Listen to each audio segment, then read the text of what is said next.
screen starts glowing, and the film starts rolling. You wanna be knowing what you might be in for. So give the show a listen and find out what you're missing.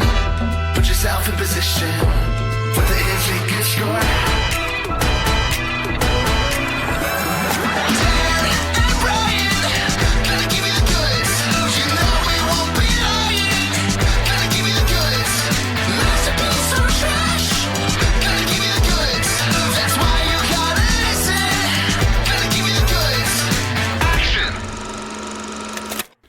Hello, everyone, and welcome to The Goods, a film podcast. This is Brian. You out there, Dan? Hey, Brian. I'm here. Happy summer. Right. We're heading into July. I think we're recording this on the very last day of June, but it'll probably hit you sometime in early July. And as such, I wanted to pick something that was a little patriotic, related to America and its government. So I have assigned a film that falls into a category alongside selections like Kate and Leopold from way back. Movies, specifically romantic comedies, that I saw the trailer for when I was like 12 or so and thought, that seems kind of interesting. But I'm not going to go and watch a romantic comedy movie in the movie theater, at least not right away. And so it was like, squirrel it away in the card catalog of my memory and come back to it one day. And this podcast gives me an excuse to do that. Giving you a chance to go revisit those archives, those memory holes. That's right. And so the movie that I was specifically burning a hole in my memory pockets was 2004's Chasing Liberty. But I've been talking about this one for a while. I knew someday it was going to be an episode. And Dan at one point brought up not a Disney Channel original movie, but a movie that was made for Wonderful World of Disney on TV in the 90s on ABC. And that is My Date with the President's Daughter. So I thought, why not put these together and we'll have a 4th of July double feature about dating the president's daughter. And I thought it was also timely this year because it's an election year. You may remember in our first season, our first year of doing the podcast, Dan assigned pretty early on The American President. So that was 2020. It's already 2024. And I thought, wow, we need movies with presidents where elections happen. We've survived a whole election cycle, Brian. A whole presidential term. Yes. So gearing up for the next one, and whatever happens is going to be interesting. We just had the first debate. What has it got you feeling? When we talked about the American president, I got on my soapbox a little bit, and I will spare you all here. I'm not especially optimistic in general, let's say, about the political future of the United States of America. We'll spread the soapbox out over these next 90 or so minutes. And then, while I was doing my research, when I thought, okay, Dan, you're going to watch My Date with the President's Daughter and Chasing Liberty, Wikipedia said, see also, others have been interested in, First Daughter, which is another movie also from 2004 about dating the president's daughter. It's a whole subgenre, Brian. Right, it's just exploding. A whole trilogy. And so the crux, the hook of these movies is the president's family, I guess. That's the closest thing we have to royalty in the States, ostensibly. So there's like a thrill. It's like the princess in a fairy tale. Right, but I was thinking about that too. It is kind of like that, and only one of the three really plays up the princess angle, and that is First Daughter. The other ones, there may be like some allusions to it, but it's not really like foregrounded, I would say. All of them share a inspection of how it would kind of suck to be the first daughter, all the pressure that you're put into. So it really doesn't feel like American princess movies to me, because when I think of the life of a princess, it's glamour and stuff, and it's power and beauty, and this is more about duty, responsibility, suppressing yourself for the sake of the country. So it's in some ways it's like an inversion of the princess movie in some ways, you know? That's a great point, and they do all talk about how these are people who are elevated to this position, and like the president wants to get elected, but all of his family may not want to have that thrust upon them. Right, you're not born into being a first daughter the way that you're born into royalty. It's something that your parents foist upon you, your dad specifically, in this case, and in all of American history thus far. Right, but as far as why would you want to date the president's daughter, that's kind of the princess angle. Because not only is she, like, famous and inevitably beautiful, but she also comes with huge tracts of land, as they say in Monty Python.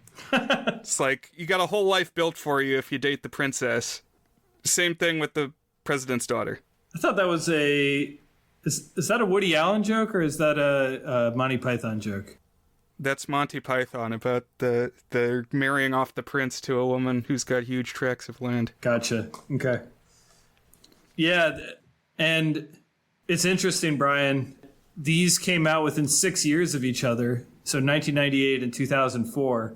But I would say it's kind of been interesting how basically up from when we were born, not quite from when we were born, a couple years after we were born, up until when Trump was inaugurated in early 2017, we basically had a long stretch of young women and teenage girls as children of the president, for dating back to Clinton, because you had Chelsea. Right. So I think Chelsea is the specific inspiration for all of these movies. Like, some were in development hell for a couple years, but she seems to be the touchstone. But it could just as easily work for Jenna and Barbara Bush, who were only 1 year younger than Chelsea Clinton. So Chelsea Clinton, born 1980, Jenna and Barbara Bush, born 1981. You want to know something that's maybe embarrassing about my lack of knowledge? I really didn't start paying attention to current events and politics at all until college, predictably, I suppose, maybe shortly after college. But I had forgotten that they were twins. I got really confused because I kept looking up their birth dates. And I was like, all right, I'm getting the birth dates of one of them, but where's the other one? And then I finally figured out that they were twins. That's funny. But also, I feel like you could be involved in politics and not have that be essential knowledge anyway. I suppose, yeah. I can't even tell you who all of Donald Trump's kids are. I could probably get most of them. And I don't think I could tell you who Biden's kids are. All of them. I know at least two of them, but I don't know if he has more. Mm-hmm. And I'm glad that we're talking about this because, I mean, especially today, presidents tend to be old. And so their kids may not be that young. You're right that recently we've had a crop of daughters. Malia and Sasha were pretty young because Obama was pretty young. So at the end of his term, I believe they were 15 and 18. So really we've had like a lot of presidential daughters in the not too distant past. But it's really like, looking back through history, it's kind of a grab bag of how old is the president and how old are their children. Yeah, it's interesting. I feel like, I mean, notwithstanding 2016, family values and like presidential candidates who espouse family values is like almost a prerequisite to being elected. Mm-hmm. Here's my fun fact. So, and obviously with, you know, the crux of the headline now is that like both presidential candidates are like mentally curdled, dementia-ridden can't form coherent sentence candidates. And it definitely, the debate spotlighted how old both presidential candidates are. I mean, that's kind of, particularly Biden, of course, but, I think with Trump, too. Right. Trump's a sprightly 78. Of course, yeah.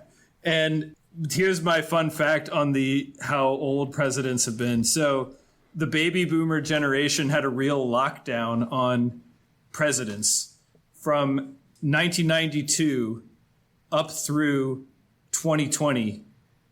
Baby boomers were presidents, which, a generation is like 15 years. So that's a little bit longer than normal for presidents for one generation. And really, we didn't start doing the generation thing until the 20th century. So it's not like you can go apply too much historical precedent for that. But finally, the boomer streak was broken with Biden, who's a member of the silent generation. So we went backwards a generation with our 2020 candidate. That's pretty funny. Yeah. Bill Clinton and Bush the Younger and Trump all born the same year. Right, and they all barely make it into the boomers. It's kind of crazy how historically old. I mean, I know in general people get older and stuff, and politicians have been getting older, but when you look at, like, I don't know, you think of FDR, your vision of FDR as an old man sitting in a wheelchair. He was like 20 years younger than Biden is now when he died. And think about LBJ too. I think of him, and I think of him as kind of an old looking guy, but he was also like 20 years younger than Trump and Biden. It's kind of crazy. Definitely. And looking back through the annals of history, a couple presidential daughters who stuck out. There was Alice Roosevelt, Teddy Roosevelt's daughter. So he was the youngest person ever to become president when McKinley was assassinated. Vice President Roosevelt was 42. And so Alice was 17. Another one that came to mind was Tricia Nixon. She got married in the White House in 1971 when she was 25. And I'm sure there are other ones that you could find. But Chelsea Clinton, that's who we're using as a model, I think, in these tales. I actually think the actress in My Date with the President's Daughter looks a little bit like Chelsea Clinton. She's a dirty blonde or a blonde, but the other two are brunettes, so they definitely don't look too much like Chelsea. Right. So let's talk a little bit about each specific movie. Now, My Date with the President's Daughter, Dan, did you have some familiarity with this one before this week? I did. So I was like 90% sure that I had seen this before, and as soon as I turned it on, it was like a deep tissue massage of my memory. I was like, oh yeah, okay, I've definitely seen this. In fact, I could remember like specific shots and beats. It was like one of those things that was kind of weirdly formative in ways that I'll talk a little bit about as we go through this. But what had really stuck with me was the theme song, which is by the alt-rock band, The Presidents of the United States.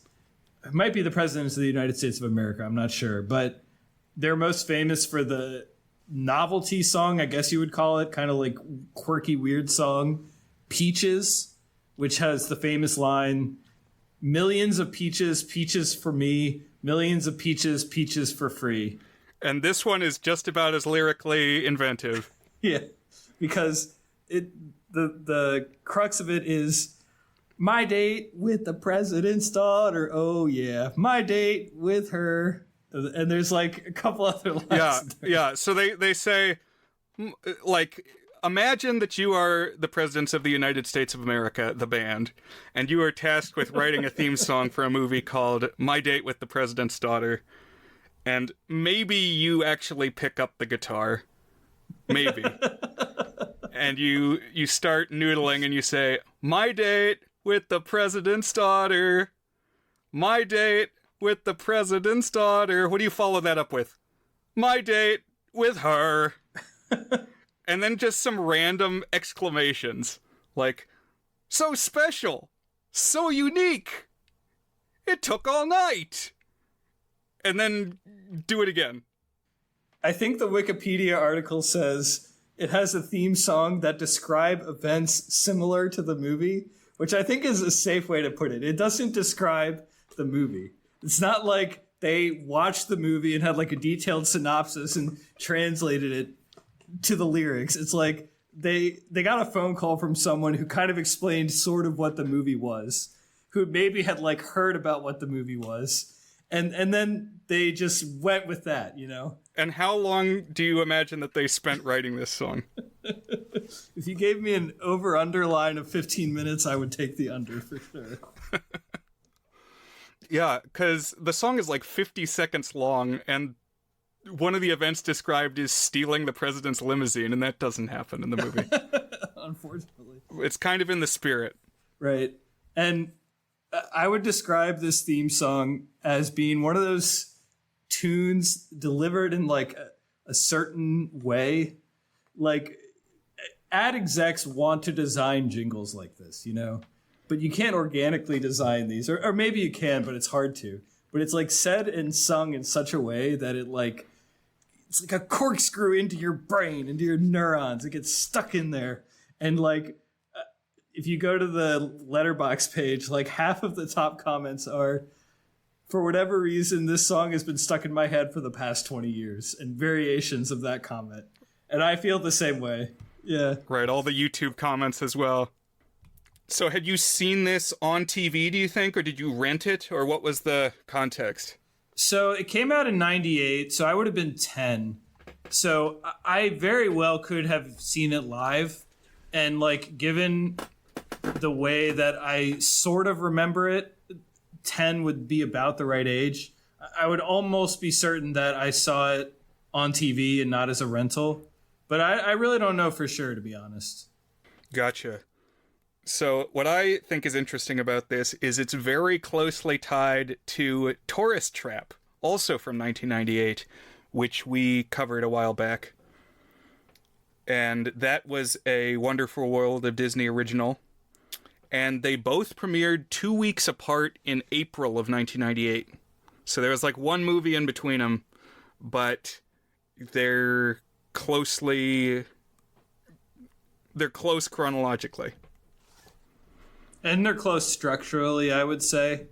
They have the same approximate overarching quest, but emphasis on the episodes within feeling. Yes, I think that's fair. There's a lot of going around in vehicles. Mm-hmm. And also, they get like a little edgier than you might expect from Disney fare. A little bit. Just a little bit. Yeah. Yeah, I wouldn't expect to see some of this content on a DCOM, but it's also like not PG-13, whereas I feel like Chasing Liberty and First Daughter have a little bit more PG-13 to them. Right. Well, also, I think the daughters are a little older in the other two. That's true. Well, only a little, though. Yeah, not by much, because they're just going off to college. And she's in high school in this one. Right. So the title, like the subject of My Date with the President's Daughter, is Duncan Fletcher, played by Will Friedle. So where have we last seen him? So he is the star of the film Trojan War that we discussed on the podcast probably a year ago. I don't know exactly how long. And we actually, via the website Cameo, got him to record something that we included in that episode of the podcast. So if you really want to stretch the definition, you could call him a former guest on this podcast. And actually, this movie, My Date with the President's Daughter, had a lot in common with Trojan War, more than I expected. It really does. What year was that one? I think 95. So I think this was 3 years later. But they're both movies that take place over the course of a single night, which we've talked about quite a bit before.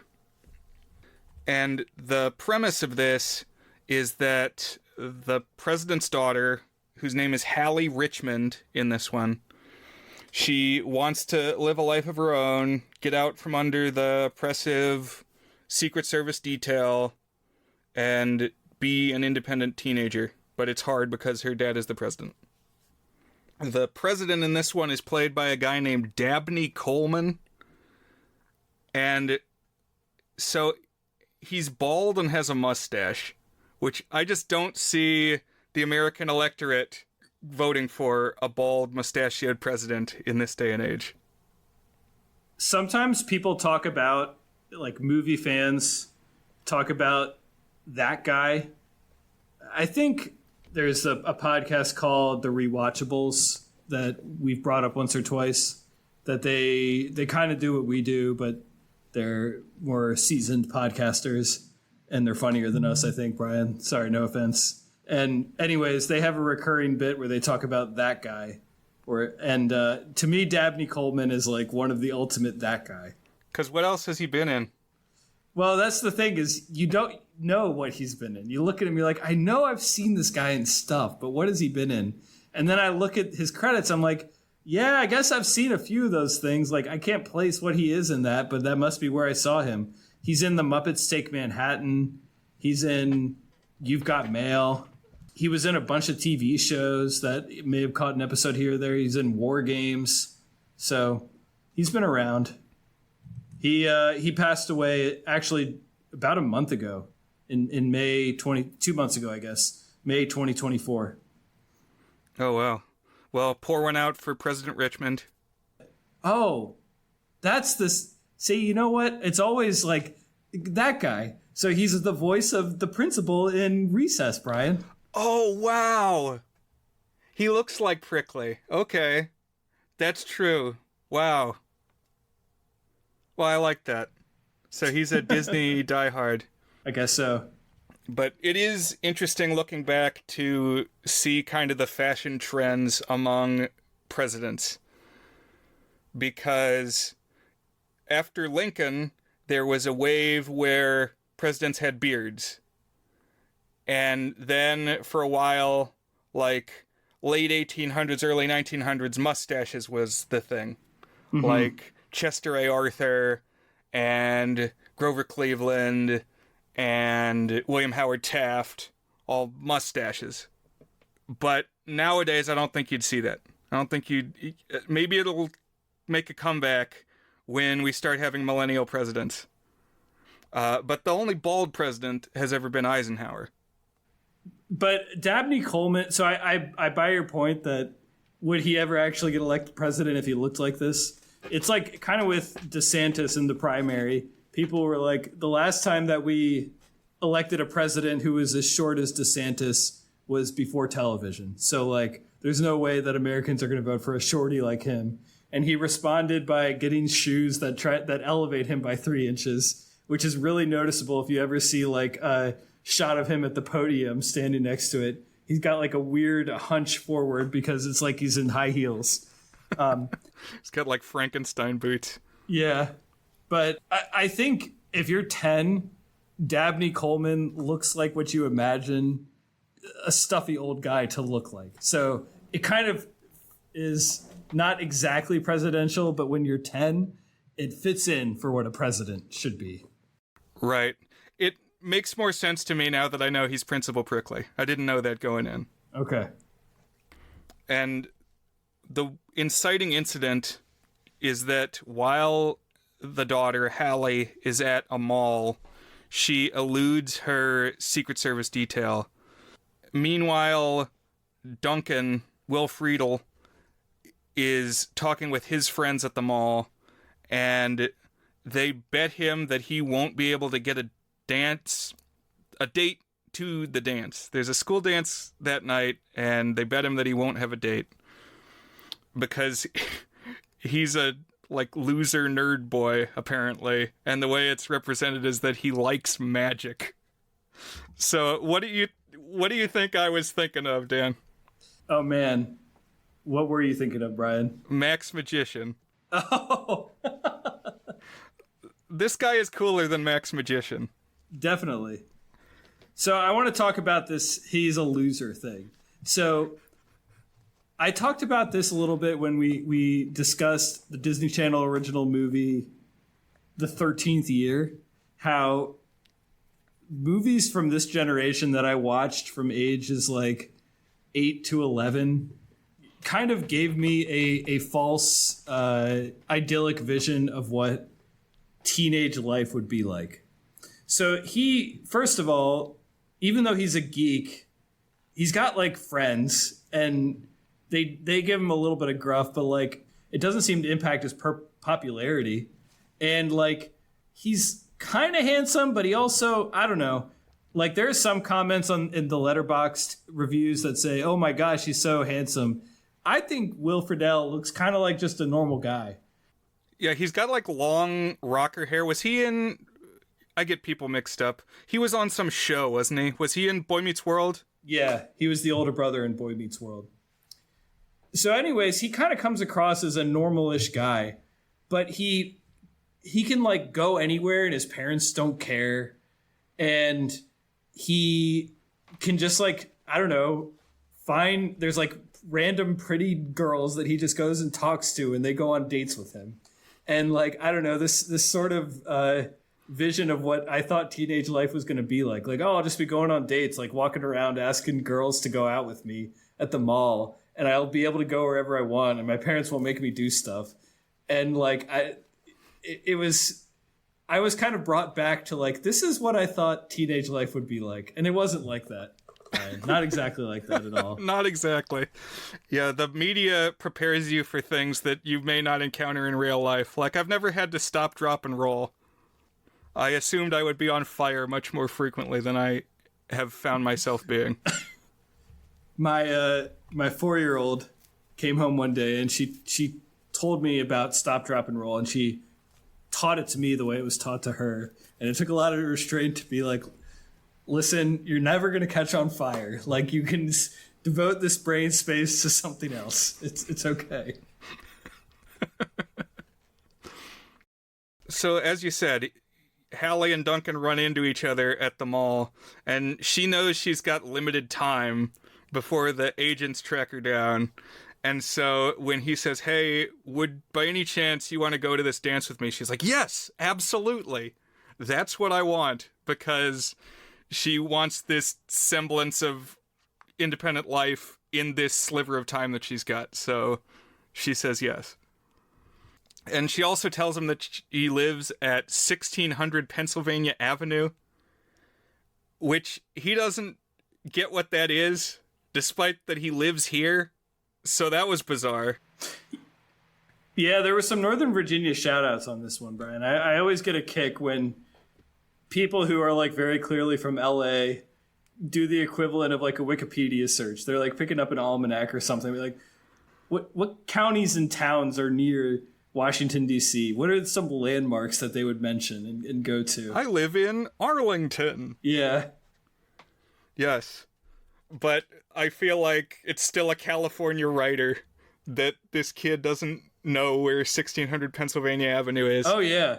And then he drives up. By the way, he takes his dad's company car from work, which is this nice BMW, which he wasn't supposed to take, but he took it. And also, when he was talking to Hallie at the mall, he was making up stories that he's like more athletic than he is, saying he goes rock climbing and stuff. Not talking about magic. I find Will Friedle like is sort of exasperated, pretending to be less geeky than he is. I feel like everything he's in, he has some variation of this. He's very good at it. I enjoyed it. Yeah, me too. So he's putting up this facade, driving up in the fancy car, and he gets to 1600 Pennsylvania Avenue, which is the White House. I feel like even our international listeners probably know that. And he thinks he's been punked, but almost immediately, like, the Secret Service comes out and gets him, and he actually is at the right place. He really does have a date with the president's daughter.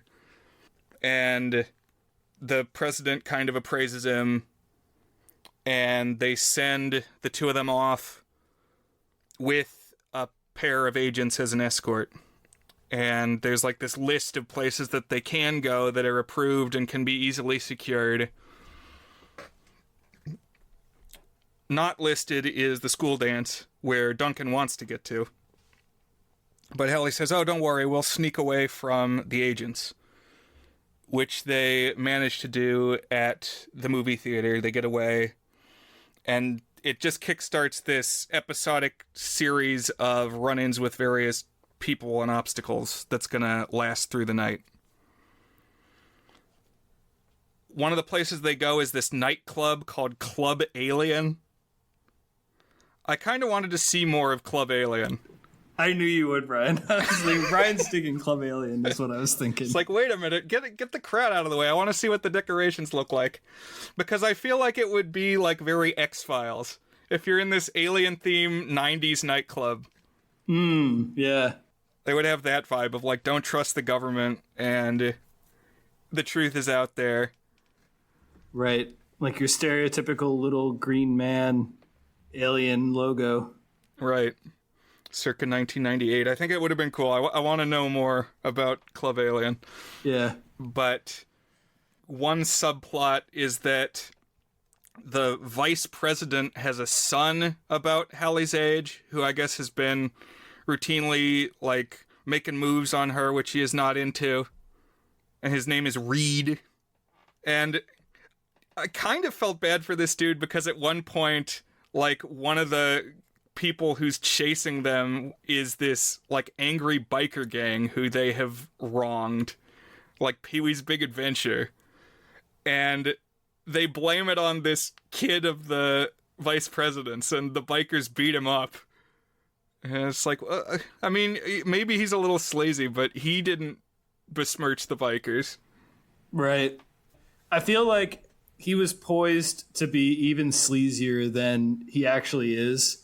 Like, if this were like one shade less family friendly, he would have like grabbed her butt, you know, something like that. Mm-hmm. But he didn't really do any of that. He's just like, hey, you want to go on a date with me? Huh? And then like she's like, no, stop asking me. And then that's basically all it is, you know? Hey, you want to dance with me? No, I don't. Oh, now beat this guy up, okay? And there's also this other guy following them around who is like Duncan's bully. This taller guy named Steve, who looks like way old for however old they're supposed to be. I think he's been like held back or something, but he's just this like older kind of sinister dude. Yeah, and a couple more things on like it's kind of shaped my vision of what high school life and teenage life would be like. Is this kind of guy?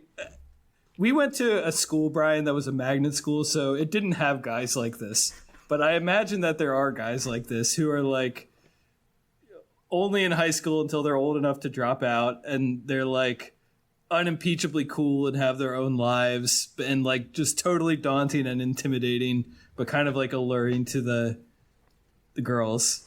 I imagine that kind of guy has to actually exist. Yeah, because at Club Alien, Duncan goes to the bathroom or something, and she's immediately dancing with Bully Steve. Yeah. Just because he asked. She's seizing the moment. Carpe diem.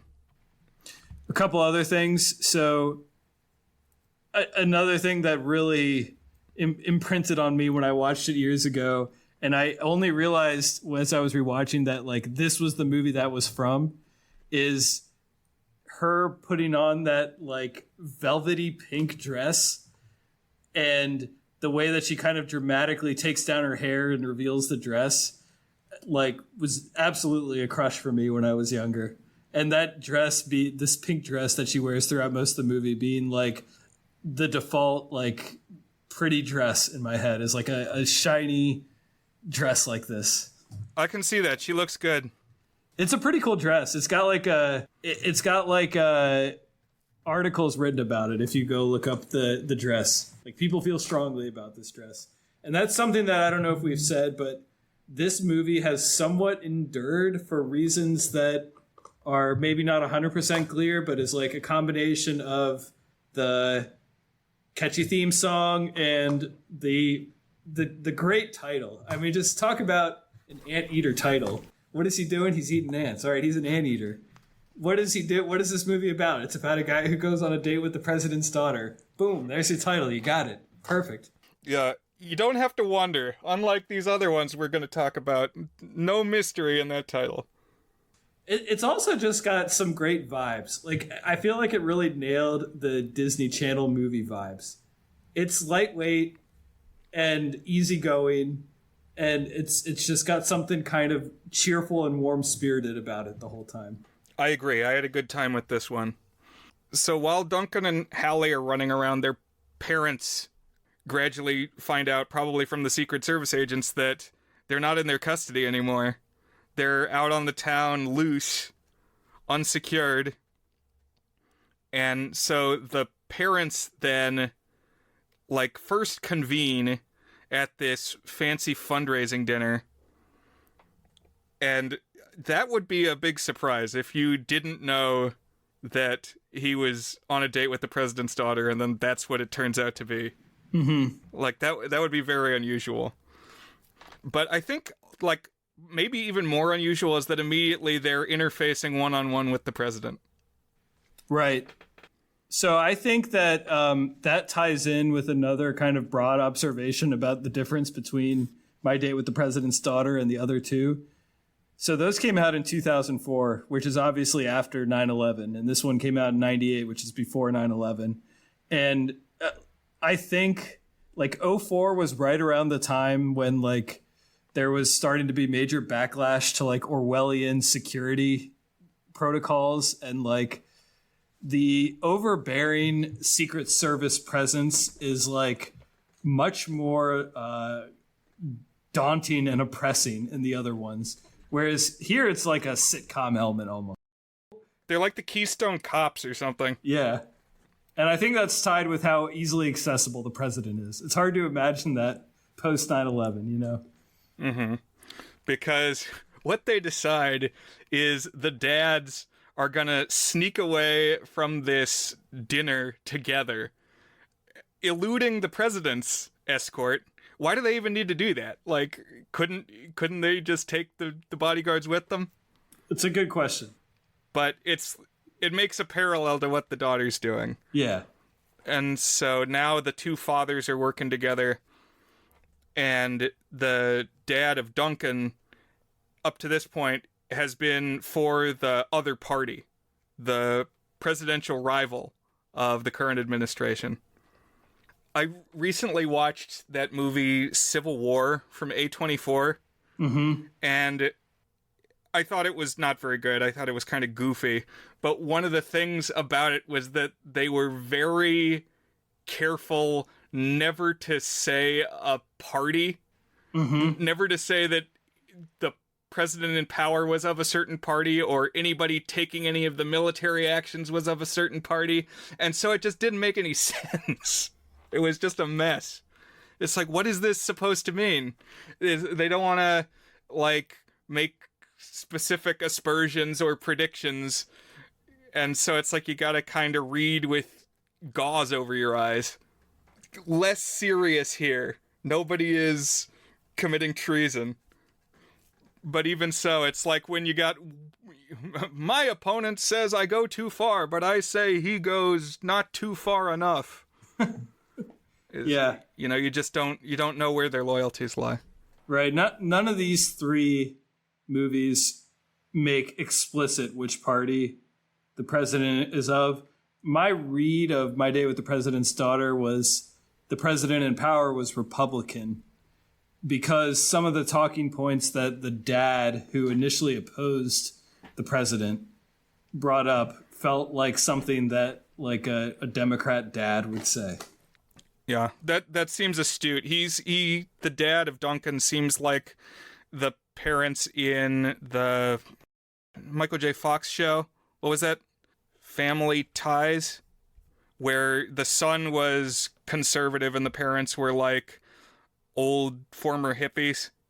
Okay. They were, they're like, well, why are you a conservative, you crazy kid? Isn't he Alex Keaton? Isn't that the name of the character? Right. I don't know why I know that, but I think it's Family Ties. I believe so. So that seems astute. And pretty soon the president and Duncan's dad are chasing down the kids, Except there's a wrinkle because the BMW gets stolen and is being driven around by crooks who kind of look like Duncan and Hallie and are leading the parents and the police on a goose chase. Another Trojan War connection, by the way. The stolen car. Oh, wow. That's wild. The next two movies we're going to talk about have a lot of connections as well. Not to Trojan War, but to each other. Yeah. By the way, also, there's like a visit to a nightclub. I think this one is different. I can't remember if this is the same one. I think it's a different one from Club Alien. And Trojan War also has that, except that one's like a dance club with gangsters. But here they're just like tough thugs. Like I was thinking also of Pee-wee. Yeah, they end up later on at a bar that has pool. So I guess like a pool hall. And there's some tough customers in there that, yeah, had me thinking of the gang from Pee-wee's Big Adventure. But it turns out that Duncan has an in with them because they like magic. So, a la the tequila dance scene. Mm-hmm. And so he kind of reveals his true self, and Hallie is actually charmed by the magic hobby and just the walls coming down. And he kind of owns up to the fact that he's not a big rock climber athlete guy. And she's not bothered that he lied about that. But then she learns about this wager that he's got, because he's like, oh, can we still, though, get to the dance before the end of the night? And she finds out that he's got this wager, and that's what sets her off. This actually made sense to me because the other thing was like him trying to impress her because she's pretty. And that one, there's like a follow-up on the initial bet where he's like, oh yeah, I'm actually bringing the president's daughter. So let's make it double or nothing on the bet. And that one is specifically because she's the president's daughter and he's coming to show her off because she's that. So that felt in spirit with the, I just want to be a normal teenage girl that guys want to dance with. I don't want to be the president's stuffy daughter. Okay, I can see that. And so they have a falling out, and wouldn't you know it, Sinister Steve is still hanging around, and immediately she's off with Steve to like a frat party at a trap house. And he gets fresh with her, and then Duncan is there to save the day. It's kind of like the end of Back to the Future a little bit. Like, the way that the punch is very George McFly. Definitely. And so everybody ends up, like the sun is coming up, and everybody kind of reunites, and the various misunderstandings are rectified. For a while, the president and Duncan's dad were in jail. I don't even remember what they got arrested for. But the president's like, you can't do this, I'm the president. But they say, no, the president is at the fundraising dinner. Yeah, and I'm the Queen of Morocco. Which is kind of silly, because it's like, I mean, he looks exactly like the president. He's not wearing a mask or anything. Yeah, but he has dressed up to sneak out, and he does look just like a normal dude, as we talked about. I guess. It was all an elaborate setup that cast a schlubby president so that then his ruse is believable.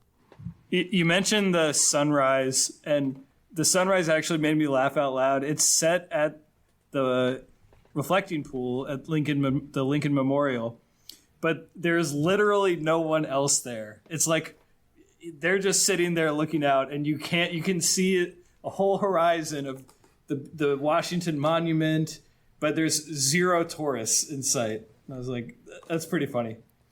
Well, I guess it depends on what day of the year it is, you know. If it's not a weekend and the sun is just coming up, I could buy that there are times when it's pretty sparse. Maybe not empty. Maybe, yeah.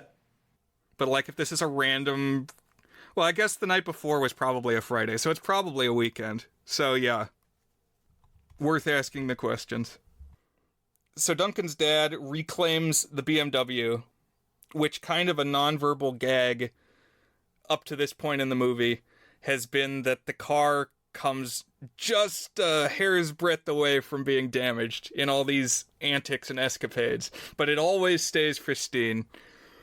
Even when it's stolen and is being joyridden through the city and chased by the police, nothing happens to the car. But as soon as the dad climbs back into the driver's seat, he immediately, runs it into a curb.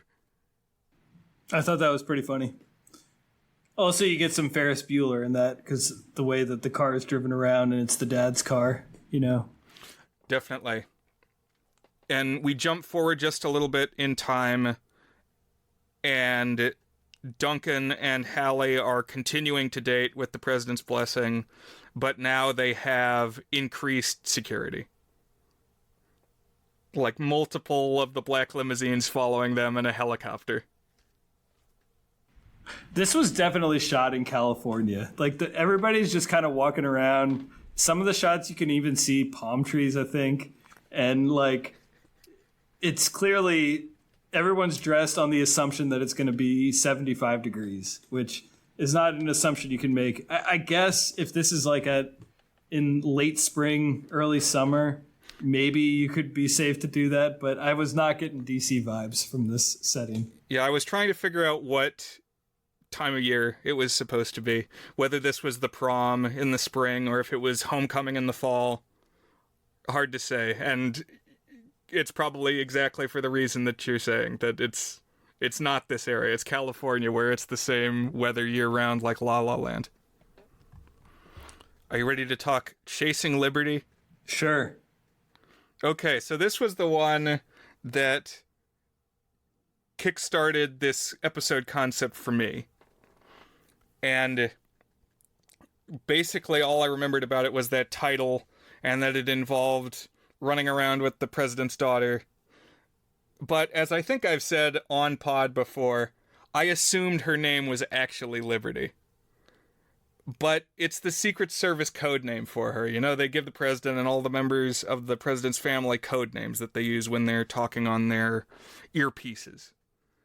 And that made me lose a lot of my interest in this movie. Really? I loved the idea of, you are so invested in the idea of becoming president that long before you're, even the governor, you name your daughter Liberty. That's pretty funny. But that's not the case. Her name of this character is Anna Foster, and she's played by Mandy Moore. So where else have you seen Mandy Moore, Dan? Well, she is also a singer, and I know some of her music. She has starred in a handful of things. I definitely know her best as the voice of Rapunzel. Right, she's Rapunzel in Tangled. That was my reference. She's been in a few other things I've seen. She's in The Princess Diaries. She stars in A Walk to Remember and a couple other movies. I don't think she ever quite made it as an A-list star, but she probably got at least to B- list, Mm-hmm. So Anna wants a life of her own, but it's complicated because her father is the president. In this case, played by Mark Harmon, who I think he was on one of those shows like NCIS or something. Yeah, I think he starred in NCIS, which was the most popular show on TV for 18 years or something like that. I definitely recognize his face. It's I know this guy. Yeah. I found him kind of off-putting. He's got a squirrely energy about him. Yeah, at the end, I guess we can rank the presidents. This movie much more has Anna as the protagonist, whereas in the first one, it's my date with the president's daughter. I would say that Duncan Will Friedle was the protagonist of that one. Mm-hmm. But Chasing Liberty and First Daughter, which I literally only found out existed this week when we were watching the movies, the daughter is the protagonist. As you mentioned, Anna is put off by the oppressive nature of her Secret Service detail. I mean, that was kind of a thing in MDWTPD, which is the abbreviation we've been using. That's pretty unwieldy to say as well. What what could you say? Mud what pud? I feel like you just got to say the full thing. It's one of the ones that can't be abbreviated and shouldn't be abbreviated.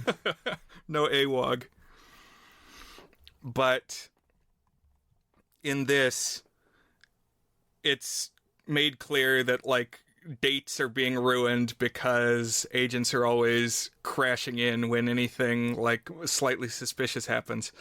And yeah, I mean, it is in the wake of 9/11, so it kind of makes sense. Especially later on when there's, like, a pool party and someone runs up with a gun that looks like a gun. Yeah, they're gonna tackle that guy. Yeah. That's a First Daughter plot point, I think, not Chasing Liberty, but yeah. Oh, was it? Okay. Yeah. They are so similar. They have a lot of overlap. They really are. And I probably may have watched them on the same day. So they may never be fully disentangled, but I will try to keep them straight. So Chasing Liberty opens with a date scene. And one thing that both this one and the next one, you're right, they have so much in common, both in like overarching stuff and then like lots of specific moments and beats and ideas. And one that is in both of them is you kind of meet them as a normalish kid, more so in Chasing Liberty than the other one, but they're like she's like a normal teenager. And then you see her getting ready and then looking out the window, and it does a CGI zoom out pan of her window is actually at the White House, and you see a CGI White House from the outside. Right. That's the reveal.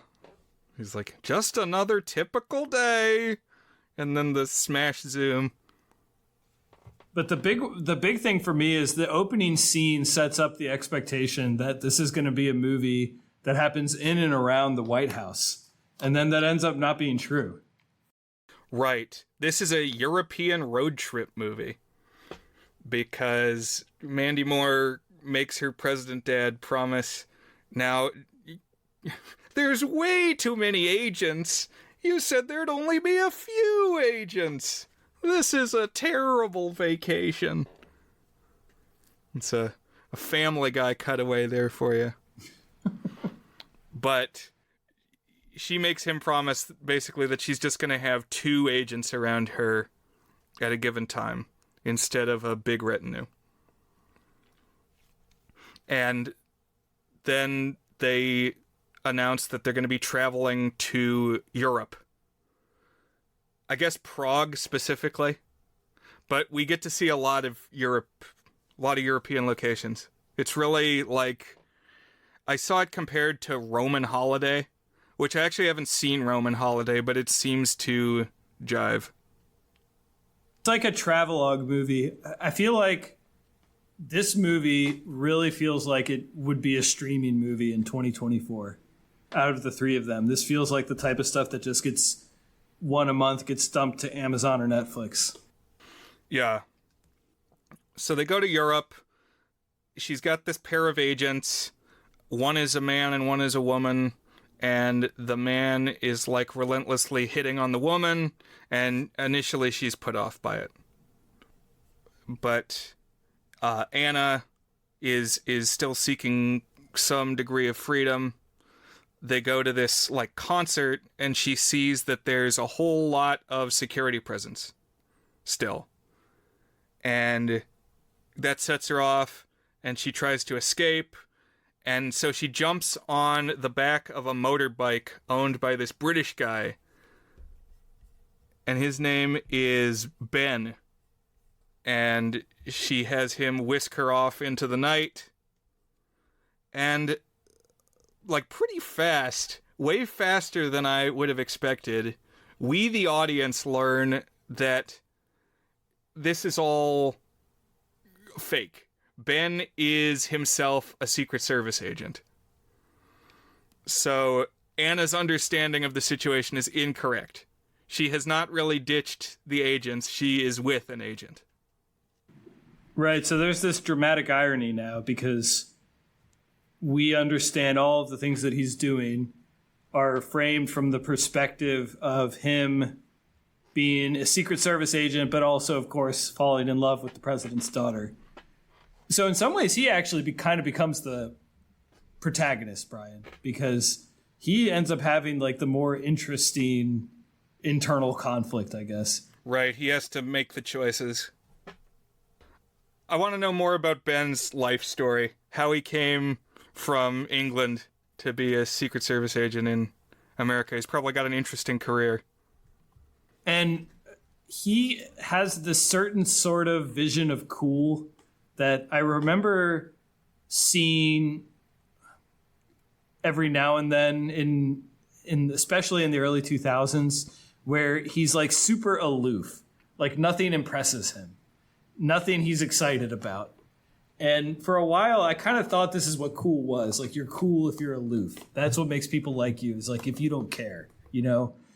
You can be blasé about some things. Exactly. But it's also, that is kind of colored with the fact that he's like trying to get the president's daughter, Liberty, Anna, back to her, wherever she's supposed to be, whatever she's supposed to be doing. And so he's like kind of trying to discourage her from this other stuff. So right, so he's got two things going on. That he doesn't want her to know that he's an agent, but because he's an agent, he also doesn't want her macking on him.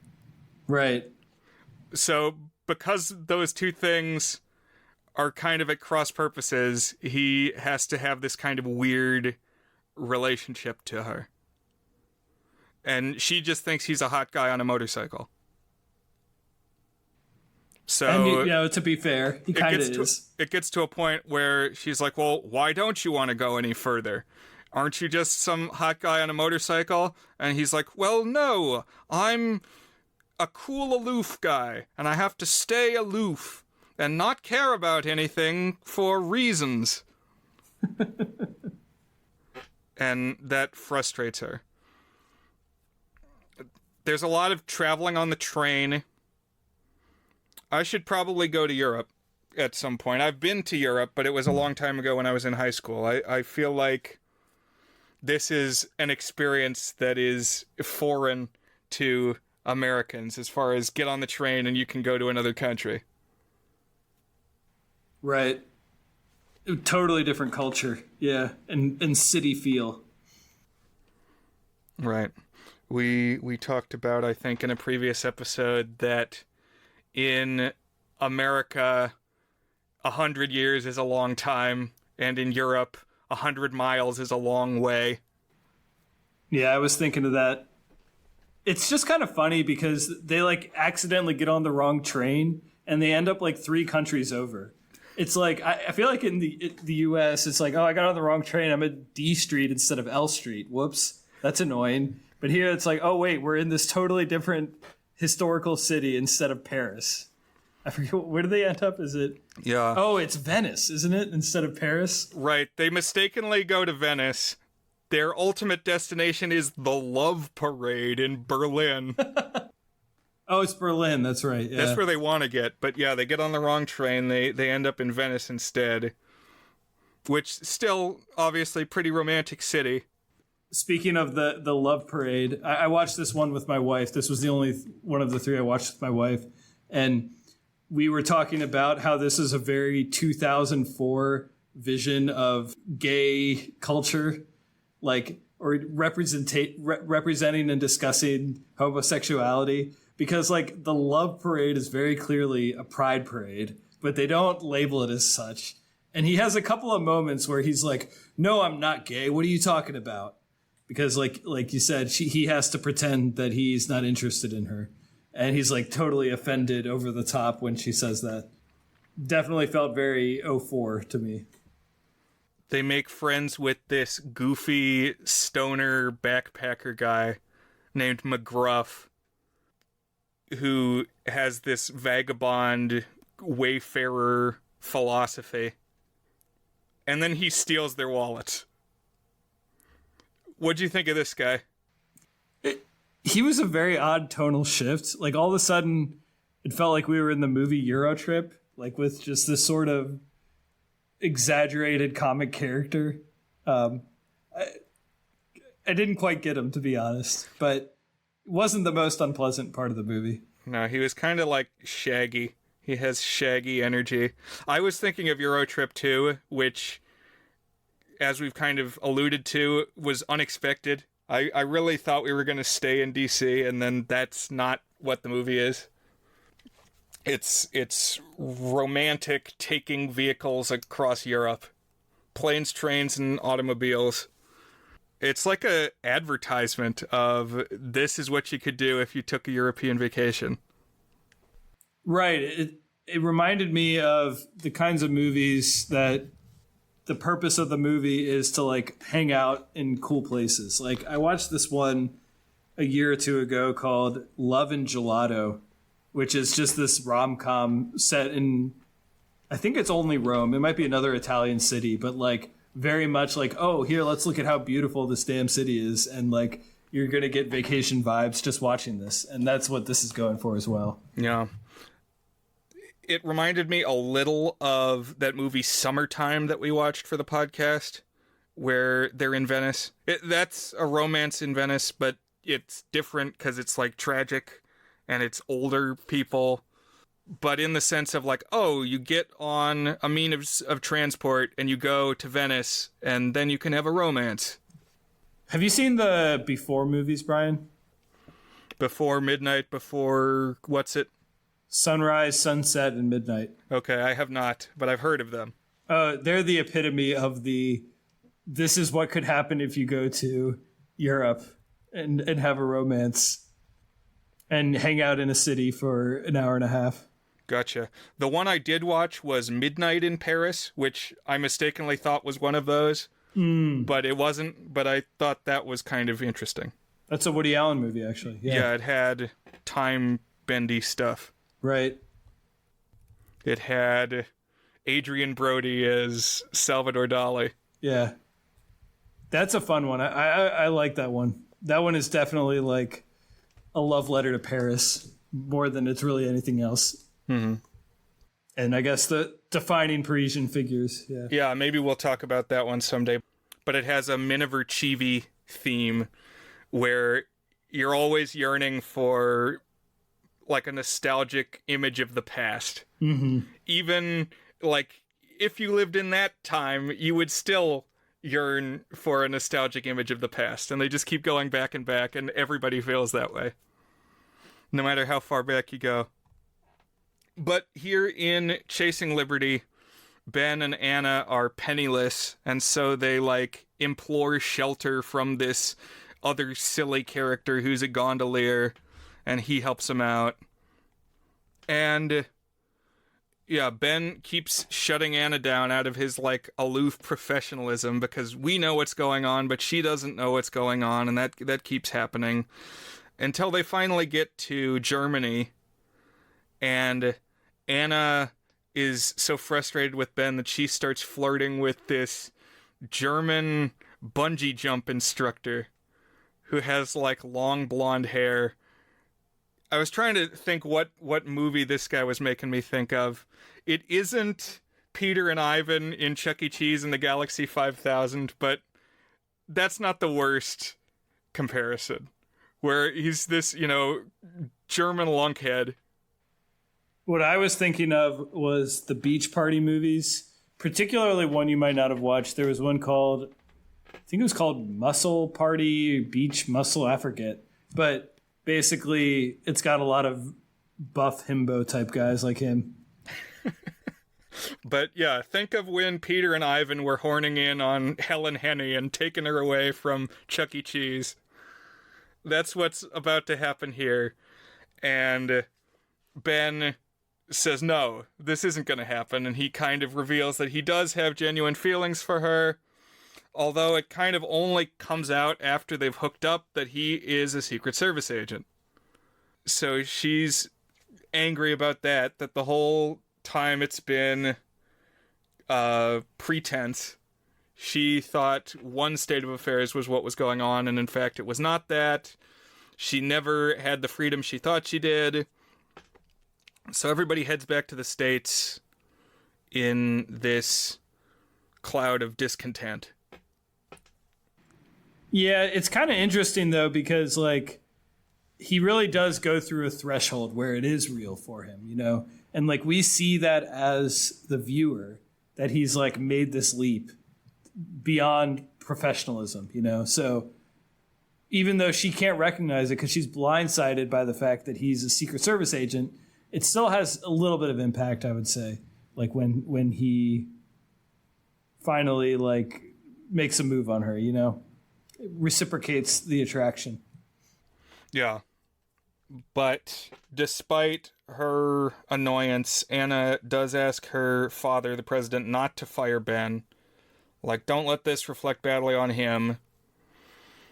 So then when we get the epilogue in this one, Anna is...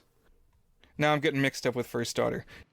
Yeah, this one is he quits his job to go work in something else, like an opera or something like that. Photography, I think it is. Because that's his pretext, is that he's a roaming photographer. Okay. And so then he actually goes to do that. And then she's still in college, but she does a study abroad in Europe. I forget what city it is. It might be London, actually, because that's where he's from. Right, he's English, and so she's going to study abroad for a semester at Oxford and reunite. That's what it is, that's right. Yeah, and that's the end.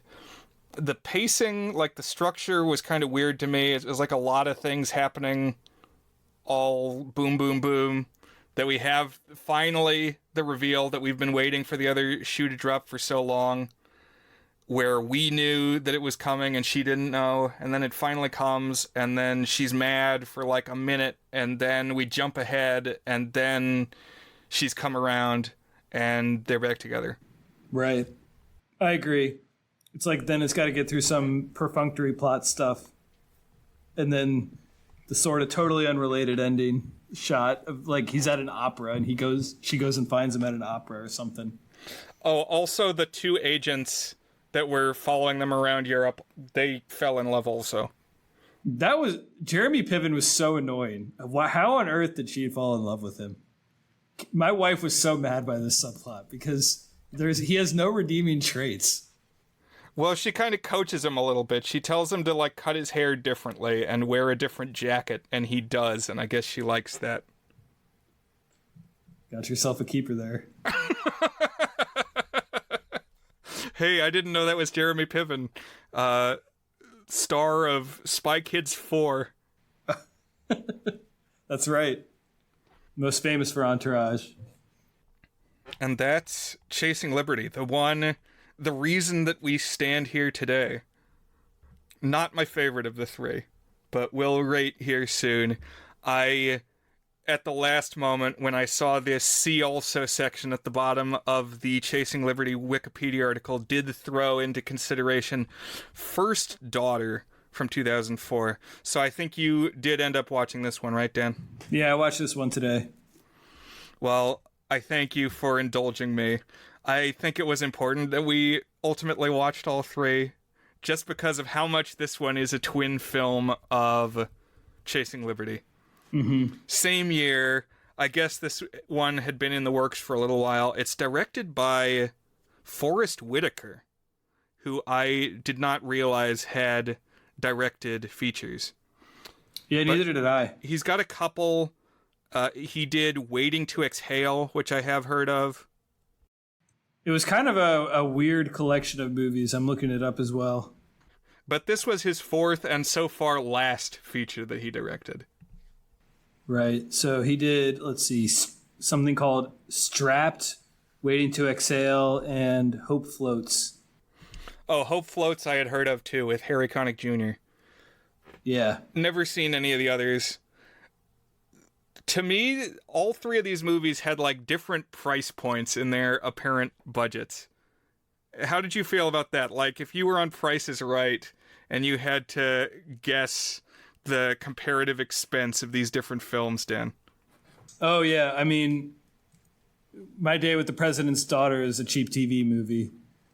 And then one tier above that, the next tier out of the three at least, is Chasing Liberty, which had much more of a B-list cast and probably had more of a travel budget, but like just didn't feel as professional as a film. And then I would guess First Daughter had a real budget. It felt like a real movie. Well, It looks like you're right. I was going to guess that Chasing Liberty cost more, but it says Chasing Liberty $23 million, First Daughter $30 million. So there you go. I mean, I guess the travel probably made it more expensive to make in the first one, but it just felt kind of glossier and faker. But I guess I was also kind of soured on Chasing Liberty because I watched it on this TV at a vacation house we went to that had some sort of upscaling. Like it was either 60 FPS or something that made the movie just look so ugly, just horrendously ugly. Like I normally am not like a real sensitive eye to people like, oh, that movie didn't look grainy enough. It looked too fake. It looked too digital. Like I normally can't see that well. But this one, I think it was the FPS or like smooth something or other. HFR, is that what they call it, Brian? I don't know. Right, the high frame rate. I've seen discussion. It could have been that. I've seen like forum posts about if you go to a hotel or like people who consider themselves vigilantes will go to like the Best Buys and change the settings on the TVs to turn off whatever the default. I guess a lot of TVs by default have some kind of frame smoothing or something. Yeah, something about it made it look so bad. Anyways. And I know it wasn't only the movie because I watched a couple of other things and they all looked weird. Like I watched Lilo and Stitch and even an animated movie looked kind of weird with it. Huh. So where did you watch My Date with the President's Daughter? Did you watch that at the beach house or somewhere else? No, I watched that on my own laptop on YouTube. Gotcha. And I watched First Daughter on my own TV. I remember the one that I watched on a hotel TV was Now You See Me, like 2 or 3 years ago now. Oh, man. I remember traveling and loading that up, like renting it on YouTube on the hotel TV. We've been doing this a while, Dan. A whole administration, or at least one presidential term. We're close to our 4th anniversary, right? Right. In September.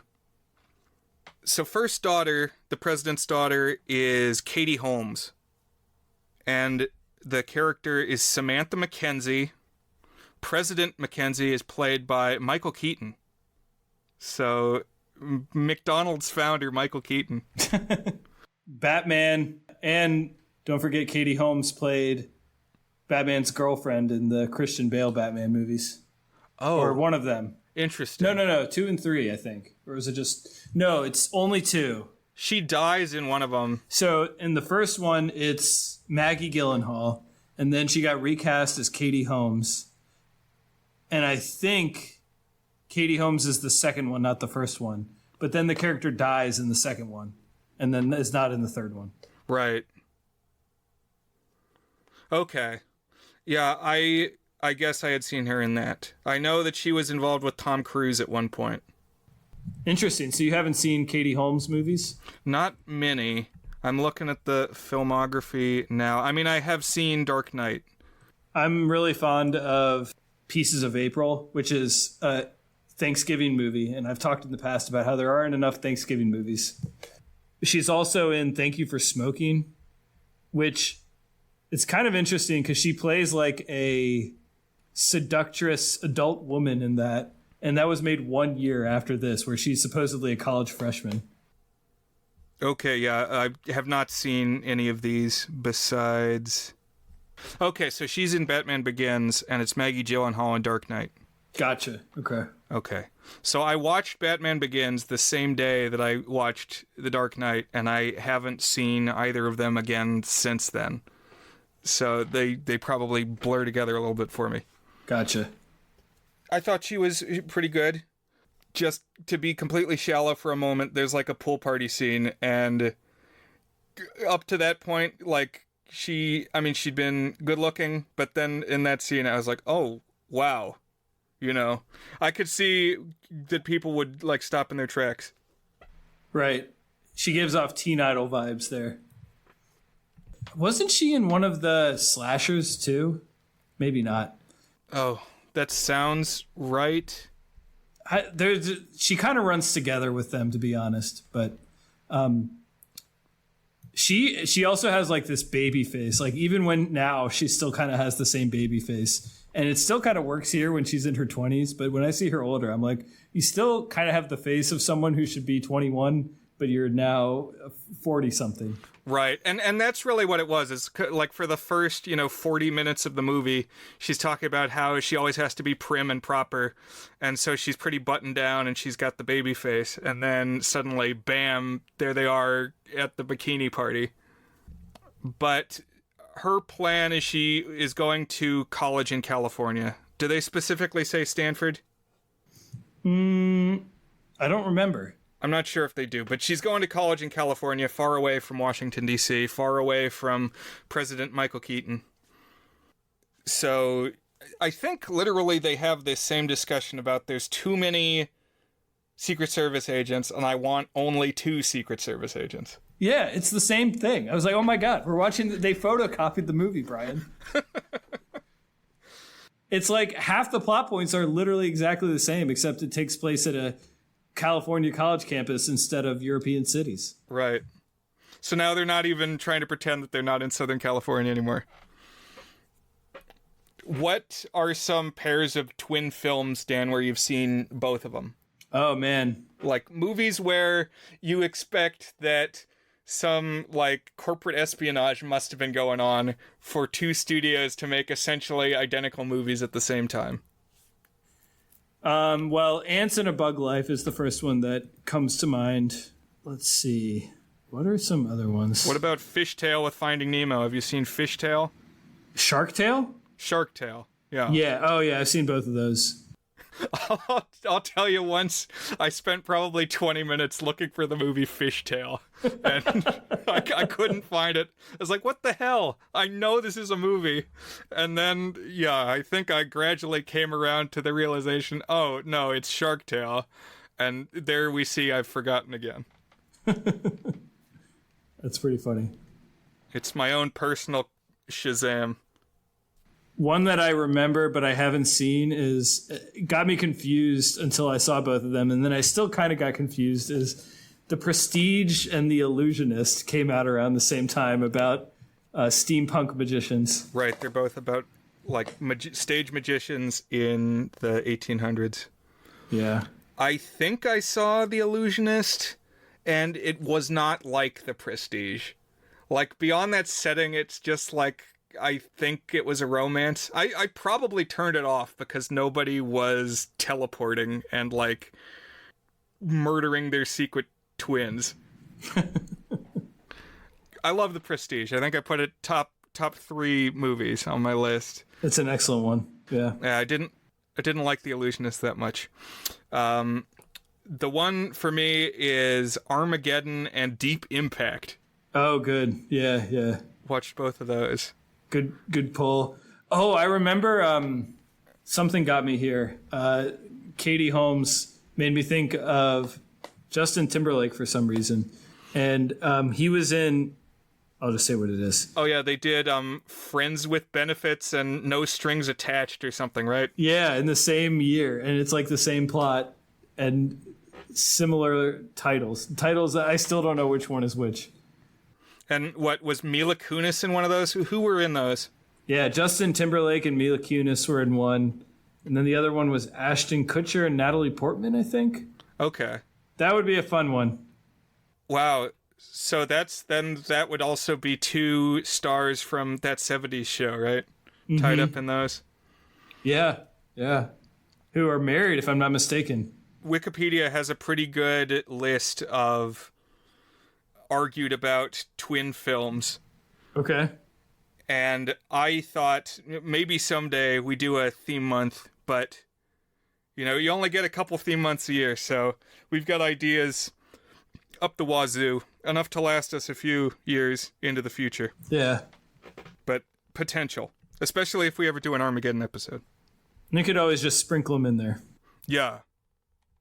When she gets to the California college, Samantha gets assigned a roommate named Mia, and Mia, I think before this point, had kind of been the big fish in the small pond, had been the popular student and the center of attention.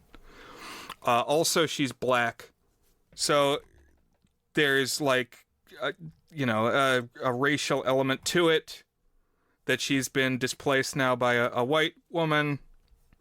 But then they kind of like gel, they kind of build a relationship because Mia sees how annoying her like assigned roommate would have been if this change hadn't been made, and she's a band dork, and so better to be with the president's daughter. Right. Do you remember we talked about how Liberty is just the code name for the first daughter? I assume you caught the code name for the first daughter in this one? So I actually watched these movies a couple weeks ago. I don't know why I watched them so far ahead, but there are details that escape me. So what was the call sign for Samantha? Lucky Charm. I think it's either Lucky Charm or Lucky Charms. I want to believe it's Lucky Charms, like the cereal, and she's named after the cereal. I think it's probably just Lucky Charm, though. Right, because they routinely are like, Lucky Charm is in hand. Yeah. If you had a Secret Service code name, what would it be? Oh, man. That's a lot of pressure. Have you thought about this? I wonder, I mean, they must come up with it, but it's probably protocol that they don't pick something horrible. Like, they're not gonna be saying dumbass into their radios. It reminds me of the Simpsons episode when they get snowed in and Bart and Nelson stand guard. It's different because they're like prison wardens, but it still has the vibe of a Secret Service. And they're Falcon and Eagle, and they call Skinner sack of crap, which made me laugh. Speaking of nicknames, I just watched Top Gun for the very first time. I'd never seen Top Gun before. Oh, I love Top Gun. So they've all got those kind of names that you would want to be called. I guess maybe not Goose. You got to be a special kind of person to be a goose. Goose is okay. Yeah. But like Maverick. Obviously, that's the kind of thing. I think there was a president who had the call sign Maverick. It might have been Reagan. I'm going to look it up. What are the presidential call signs? Presidential call signs. All right, here we go. Secret Service code names. All right. Joe Biden is Celtic. Interesting. Donald Trump was Mogul. Barack Obama, Renegade. George W. Bush was Tumbler, which to me feels a little bit insulting. Yeah, that's apparently like... they changed it to Trailblazer. That's like a circus clown is a tumbler. Bill Clinton was Eagle. Of course Bill Clinton was Eagle. Although here's a funny thing. Apparently there's a rumor that his brother, Roger Clinton, had the name Headache by the Secret Service, which sounds like something that would be in a movie like this. Yeah. HW was Timberwolf. Ronald Reagan was Rawhide. Rawhide. Okay. I don't see any Mavericks. All right. Well, then I guess that one's still up for grabs, although I guess Tom Cruise owns it. Yeah, at this point it would be a reference. JFK was Lancer. But at this pool party is when the guy with the water gun that just looks like a gun gets tackled by the Secret Service. And Samantha says, "Doggone it, Dad. You got too many Secret Service agents, and you said there were only going to be a couple Secret Service agents, and you went back on your word, and so I'm going to be a loose cannon and hook up with this cute guy who is here." And she starts dating her RA. It's a little more organic than that. It's not like directly rebellion, but like it happens in the phase where she is rebelling against her dad. She had already met him in a class before then. Right. That scene where like the professor says something and then James handsome boy James makes some like snarky quip. I feel like that's the kind of person in a college class that you don't want to talk to. The guy who is always saying like obnoxious clapbacks to the teacher. Right. Especially it's really dumb. It's like the teacher says like, and we'll be filling your vessel, which is okay. It's a corny line, but it's like we be filling you with facts and culture and life here in college. And he's like, well, where do we get the vessel? Or something like that. He's like, I forgot to bring my vessel. Oh, you're so funny, dude. Wow. He didn't have a British accent, but the other one he did, so I'm just going to give him one in this one. Like it works, though, I guess, on Katie Holmes. But yeah, this is the guy. And so she kind of assumes that she's like living on the edge, being independent, and is bonding with her roommate Mia and this dude James. At one point, she flies them to some big gala where they go with her on Air Force One. So this scene was a tell for me that this had at least a bigger budget than My Date with the President's Daughter, because they're like actually on this set of the interior of the fancy plane. And then they go from there to this big ballroom. Mm-hmm. But it's at this ball that there's like a protest going on outside. Again, we don't quite get the details of what the president did that is bothering people or who they are or what they believe. But things get rowdy out at the protest, like a car swerves into a stanchion or something. And James swoops in and hustles Samantha to safety. I have to keep checking to see which is Samantha and which is Anna. But I guess in this, because he like knows to take her down into this tunnel. And it reveals that he is a Secret Service agent. Yeah, a couple things on this. So one is that I actually thought this reveal was pretty well done. It was way better done than the other one because, unlike Chasing Liberty, they didn't tell the audience immediately that what was going on. We learn when she learns. It totally changes the tenor of those scenes. But I unfortunately had seen, when I was like looking something up about the movie, that he was a Secret Service agent. So I wasn't able to actually be surprised by it, unfortunately. I wish I had been.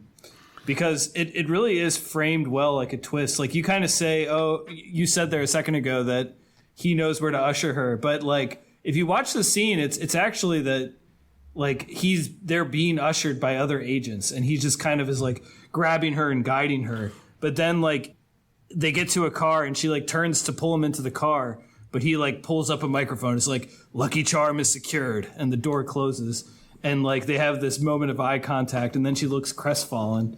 And then there's like this 60-second shot of her like processing what she just learned and feeling really sad about it. That I thought was a really interesting directorial choice to like let her just face act for 60 seconds there. Well said. I actually had to watch this scene twice to understand what had happened. Because of the way the running into the tunnel is, it's just like, yeah, that's what you would do. Right. And then, yeah, it's the exchange on the radio that is the big tell. So I was kind of surprised. I thought this was a better way of doing this twist than in Chasing Liberty. And so she's upset that, again, he has been operating under false pretenses the whole time. This has just been a job. But of course, you know, there's feelings, there's something more. And she does request that her father not fire James. That he assign some other duty for James to do as a Secret Service agent without letting him go. And while this is happening, Samantha leaves school to help with her father's campaign. Like the other movies, though, we end with kind of an epilogue where we're a little further in the future. And Samantha sees that James is now part of the president's own security detail. I guess the re-election campaign was successful, so 4 more years of Michael Keaton. And Samantha goes back to school. A key plot point is there's this car. She had told James that she had always wanted a Volkswagen as a symbol of like a ramshackle way of living your own life. Like not some fancy car, but like a kind of quirky bug. And that be what you strike out into the world in. And that's what she has at the end to drive off in. And there's a narrator who I guess had been there at the beginning, had kind of given the fairy tale intro, like you said at our beginning tonight. And the narrator says, and eventually she'll come back and she'll date James again. It's a bizarrely abrupt ending. Yeah. It was kind of like the end of Ralph Bakshi's Lord of the Rings, where they're like, and there will be many more adventures, but you won't see them because we ran out of money. I felt in general that this one could have been like rewritten from being a TV pilot or something. It's like this is like an arc of a TV show, the first season of a TV show, because you definitely could have a TV show with the premise first daughter is at college trying to balance her identity as a first daughter, but also being a normal college kid. And this has some of that sitcom-y stuff in it. One bit that you kind of glossed over, and I think it's okay because it makes up a lot of time, but not that much happens, is the whole bit where like she's mad after she finds out that he's the Secret Service agent. And so she's like, now she's actually going crazy. She's getting drunk at parties and hopping up on stage and trying to almost like, make him jealous or something like that. That's right. She's drunkenly dancing on tables at nightclubs. And there's like, it happens like 10 times where something she does ends up on the front page of a newspaper. Like, I feel like most newspapers would not print something like this. Like, people would get tired of this story. Mm-hmm. I don't know. Yeah, well, the big one that I remember is drunk dancing on the table, and that's in the newspaper, and they say that's bad press because I guess the opponent that Michael Keaton is running against is, I guess this is a case where I would assume, I guess, that Keaton is the Democrat. I agree. And this guy that he's running against is the Republican because they say he's the family values candidate, and he's making hay out of this loose woman that she is out drunk in the night. Right. I think both Chasing Liberty and this one, I would have pegged the president as a Democrat. And in part because in this one, at least, one of his platforms is like making college more accessible to people, reducing college tuition, which is much more a Democrat talking point than a Republican talking point. Mm-hmm. So that is First Daughter, also from 2004. How are you feeling, Dan? Are you feeling patriotic? Are you going to go light off some fireworks? So, well, no. But one thing that struck me is that none of them are about life in the White House. All of them have life out of the White House, escape from the White House as a theme, which I guess kind of makes sense because like that's the conflict. Is like a normal girl who's also the first daughter trying to survive out in the real world after she's had to be in the White House all cooped up by the Secret Service agents. Like, okay, that's kind of the conflict and the hook there. Right. It's like Jasmine sneaking out of the palace in Aladdin. Right. And all of them have that component to them, which I thought was kind of interesting. So in many cases, like, I don't know, I was going to say it felt like it could have been it didn't need to be the president's daughter, but I guess all of them have the aspect of re-election and like you have to be politically prudent as part of it. Yeah. Right. There's that. And the theme that these at least ostensibly, are regular Joes, or, you know, it's people picked from among the masses. We choose one of our own, and that's who the president is. They could come from anywhere. Of course, they can't really come from anywhere, but that they had a life before and they will have a life after, but for 4 or 8 years, they're the center of everything. Mm-hmm. Right. And in some ways, it's kind of like heightened versions of things that you face in day-to-day life.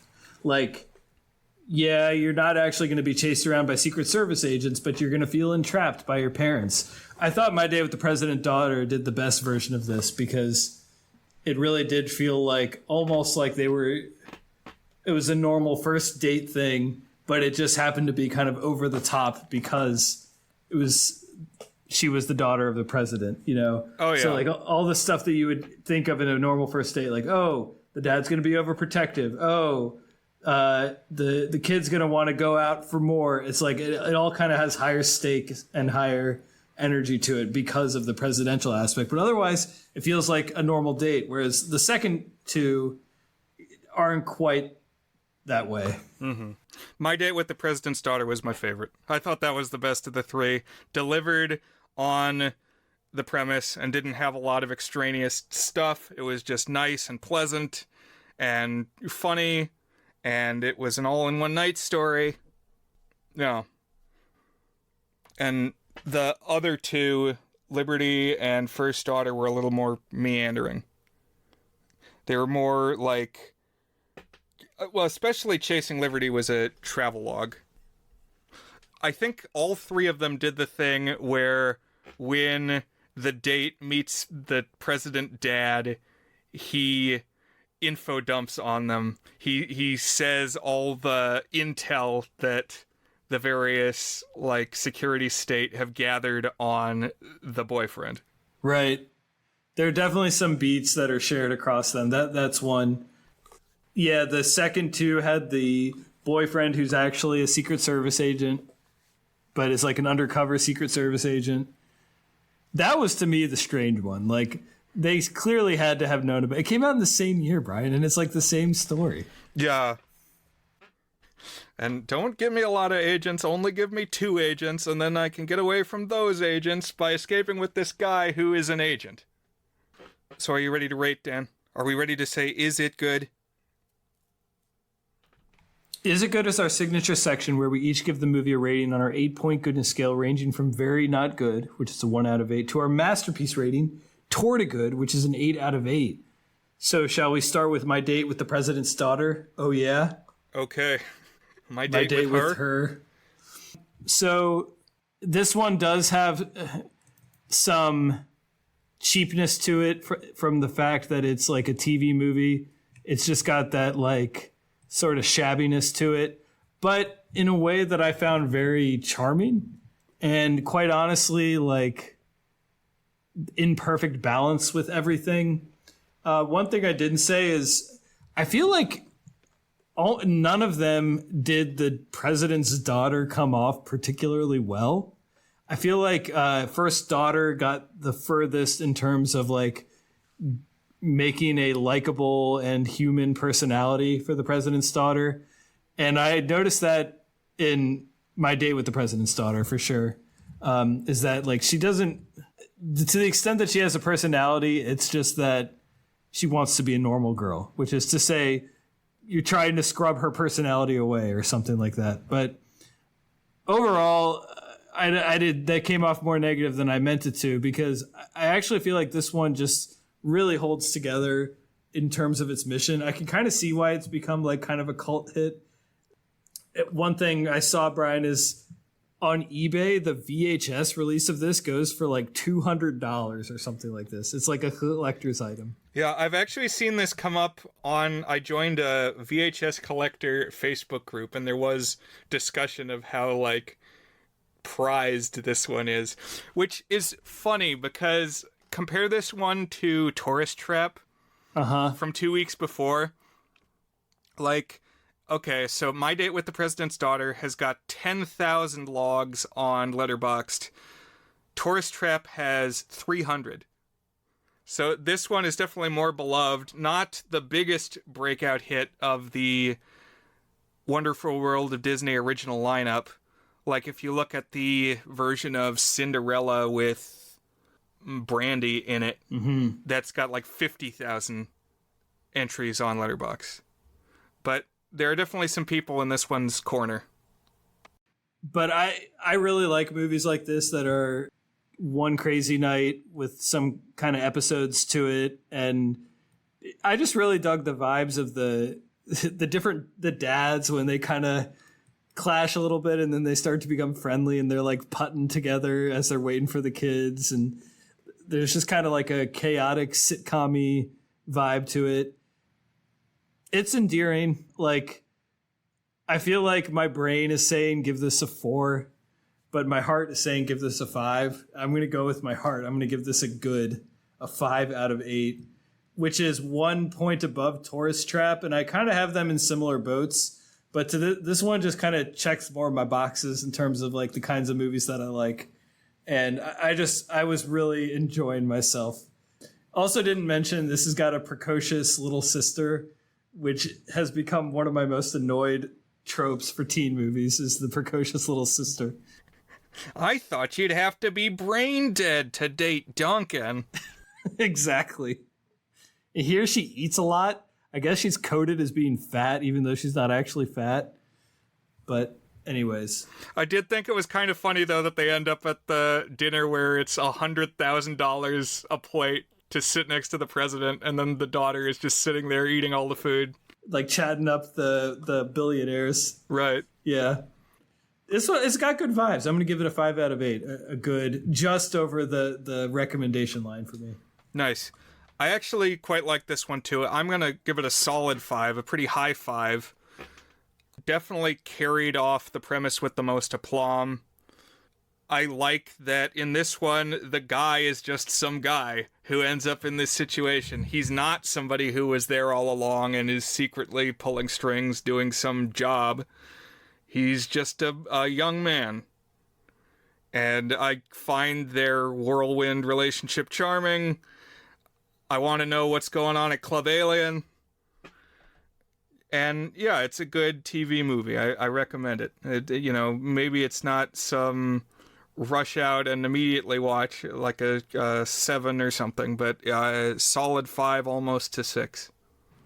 Good. I'm glad you dug it too. Let's move on to Chasing Liberty from 2004. This is the one starring Mandy Moore that goes across Europe. I did not like this one. I like Mandy Moore overall, but like her character is just really unpleasant throughout this whole film, I thought. And I didn't really even like the guy that much, and I didn't like the secondary romance with the Secret Service agents. I did enjoy seeing the different cities, even though it didn't really feel like it didn't really felt like it should be in a president's daughter romance movie. Like, why are we hanging out in Venice and Berlin for an American president's daughter? That just doesn't seem right, man. But there are some moments to it, and I actually ended up kind of turning the corner on the fact that we knew that he was a Secret Service agent for so long, because it gave his character a little more shading and depth. I just remembered something really dumb from this. There's a shot that bothered me so much when she gets taken away in the helicopter, and he's there like kind of accepting that she's kind of slipped away and what's his future hold. And the propeller from the helicopter blows up his shirt so you can see his belly button. And it looks really odd. And somebody mentioned in the Letterboxd review too, like, couldn't they clip his shirt down? Come on. What, does he have a weird belly button? No, but it's like an odd angle because he's like longingly staring and his shirt is flapping with his belly hanging out. It just looks kind of odd. I'm rambling here. I'm going to give this, I'm like right on the line of a 2 and a 3. But given like this is comparative, and so I'm more inclined to see the things I didn't like, I'm going to go ahead and give this one a high 2, not good. It's kind of right on the edge of a 2 and a 3. What about you, Brian? Yeah, I'm in a pretty similar place. I was underwhelmed by this one. I was probably disinclined to like it in the first place because her name is not Liberty. And, like, that's what made me want to see it for, like, 20 years. I'm too hung up on this, Brian, but go on. Yeah, so I can't really fault it for that. I'm going to give it a little bit of demerit for that. It may reach just into 3, like the lowest 3 for me. I kind of like the silly stoner character. Mostly I like the scene where he gives this speech where he's giving out these stickers that I think they have the $6 Million Man on them, but they're just supposed to stand in for any of those stickers that you see stuck up around cities, like the Andre the Giant stickers. And he says, here, take these and pass them around and put them up in random places. And then if you see one, you'll know that there's a network of people like you putting these things in the world, and you'll feel like you have a connection wherever you go. And I liked that scene enough that I will push it just barely into 3. But yeah, it's like all over the place. It's more an advertisement for, like, go to your local travel agency and book a European vacation. And yeah, it's like Venice postcards and Germany postcards. And look how easily it is to take the train. Some weird tone shifts too. Like, it gets kind of weird comedy for a couple of scenes, and then you got like the set piece of bungee jumping and stuff, and I don't know, it's just odd. Mandy Moore with peak 2004 fashion though. Every single thing I saw was like, oh yeah, that's what people dressed like in 2004. Every outfit she was wearing. The poster is interesting because they're sitting on like a bench, but like her legs are entwined with his legs. Yeah. Oh, and the poster is at the White House, which we spend like one scene at the whole movie. Wait, oh, you mean the you mean the picture on the poster shows the White House? I thought you meant in the real White House they have hanging a poster from 2004's Chasing Liberty. Like, that's an odd choice. Yeah, that would be. No. Well, so we're in a pretty similar place with that one as well. What about the final entry, First Daughter? Yeah, so First Daughter from 2004. This one is stronger than Chasing Liberty for me.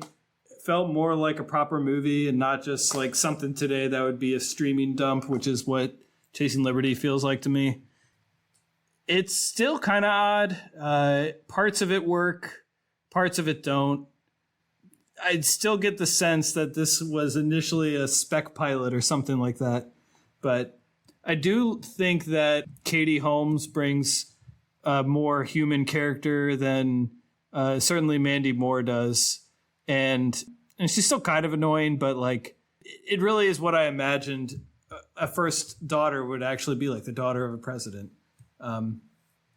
And I don't know, I kind of tend to be sympathetic with stories about like, oh, going out to college and figuring out what it means to be a mini grown up away from home, and I can do whatever I want and party and stuff.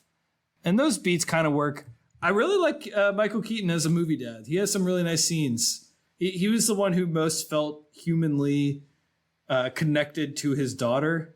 And that's one thing I'll say about the presidents, like in real life, is that whether it's PR or truth, all of them come across as like involved and caring dads.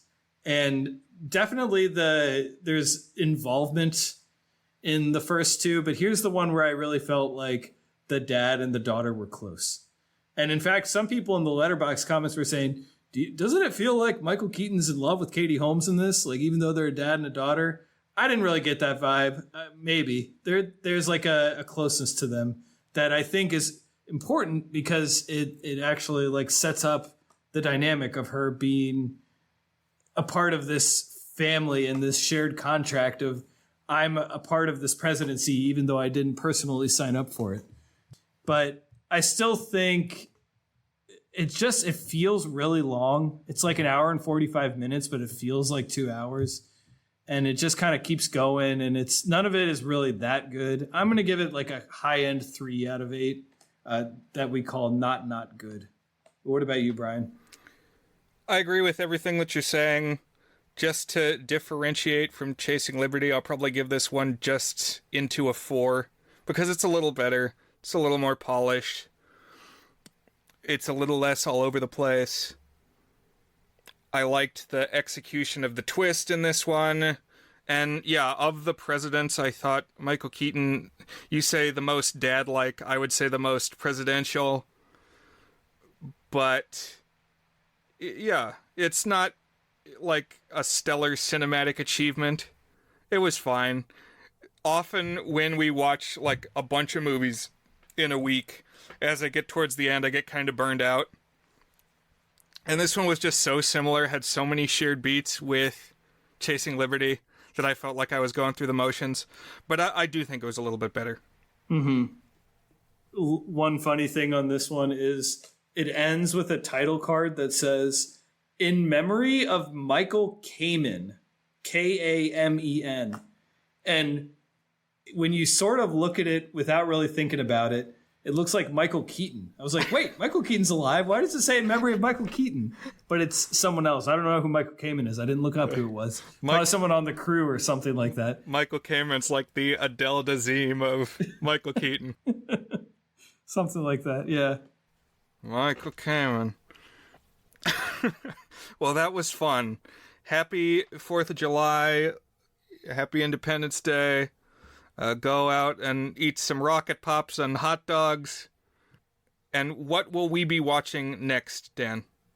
I'll probably choose another presidential movie if the time is right as we get close to the actual election, because I have a couple on my radar that I could choose. But I'm not going to choose a presidential movie right now.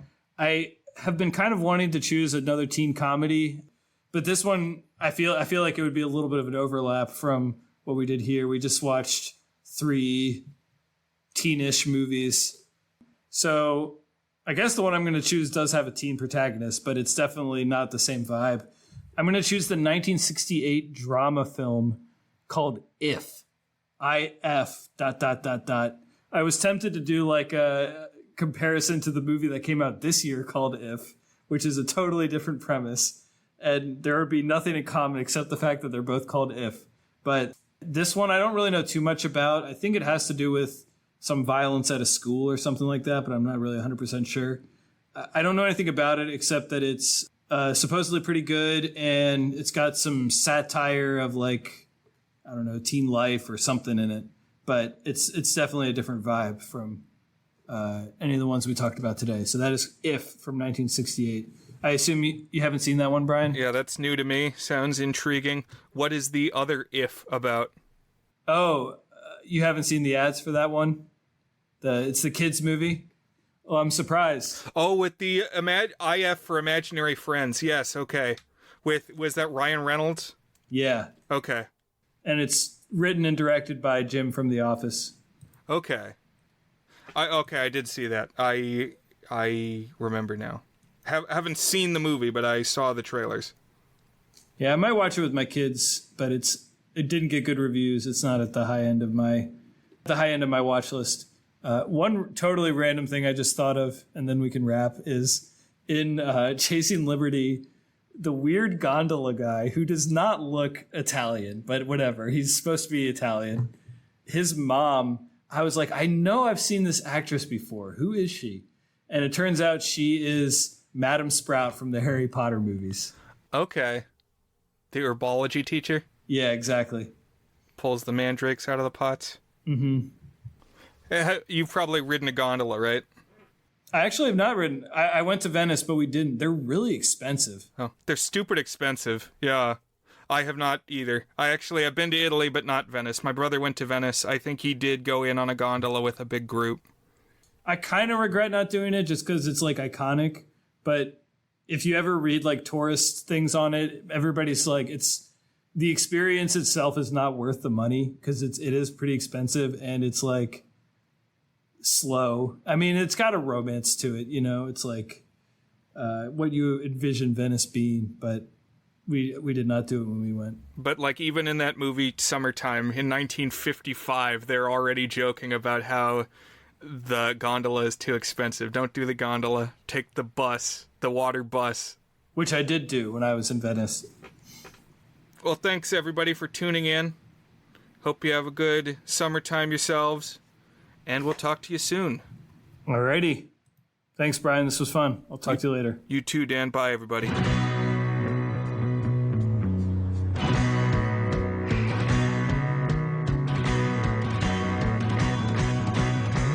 My day with the president's daughter.